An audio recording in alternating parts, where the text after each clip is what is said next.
Washington, a majority of Republican members from the Texas congressional delegation have remained silent after the Supreme Court allowed a stringent Texas law banning abortions at 6 weeks of pregnancy to remain in place. BuzzFeed News contacted all of the Texas Republicans in the House of Representatives and both of the state's senators. Out of a total of 25 officials, just 4 responded, and only 1 referred to the case.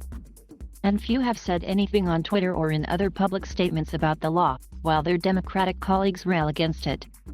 Many of the most vocal anti-abortion advocates in the delegation missed an opportunity to gloat about the conservative triumph. Congressman Cloud is unavailable to give a statement at this time, a spokesperson for Representative Michael Cloud, who represents Texas's 27th congressional district, told BuzzFeed News. "Best of luck on your deadline." A spokesperson for Senator Ted Cruz said that he was proud that Texas was leading the charge to defend life. "Every life is a gift from God, and without life, there is no liberty," Cruz's office said. The question of abortion legislation should be returned to the states. But Cruz, who has led multiple pushes to regulate abortions, remained silent on Twitter and brushed aside questions about the details of SB 8. Senator John Cornyn's office did not respond to multiple requests for comment on the new law. While the senator's official account is active in commenting on China, fossil fuels, and Afghanistan, he gave little attention to the new law in his home state.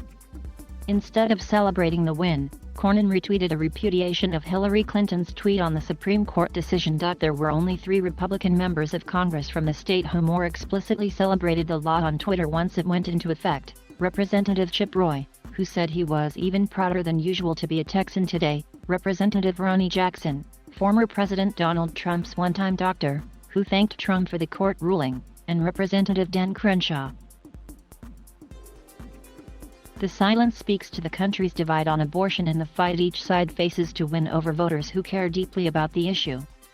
Republicans have historically campaigned around abortion bans, but shifting opinions and the potential for Democrats to be energized by losing abortion rights have complicated the strategy. An NBC poll released on Wednesday found that 54% of Americans believe abortions should be legal all or most of the time. While Republicans have been mostly silent, Democrats in the delegation have been vocal about their opposition. Representative Joaquin Castro released a statement saying the law incentivizes strangers with a $10,000 bounty to insert themselves in the middle of a woman's most personal and private decision. Representative Veronica Escobar called the law draconian in a tweet, and Representative Colin Allred vowed to vote in favor of legislation Speaker Nancy Pelosi promised to put forth in order to codify the abortion rights set forth by Roe v. Wade. The legal fight over the law will now go back to the U.S. Court of Appeals for the Fifth Circuit and could still make its way back to the Supreme Court. In the meantime, lawmakers in states including Florida, Arkansas, and South Dakota are already looking to copy and paste the same enforcement strategy.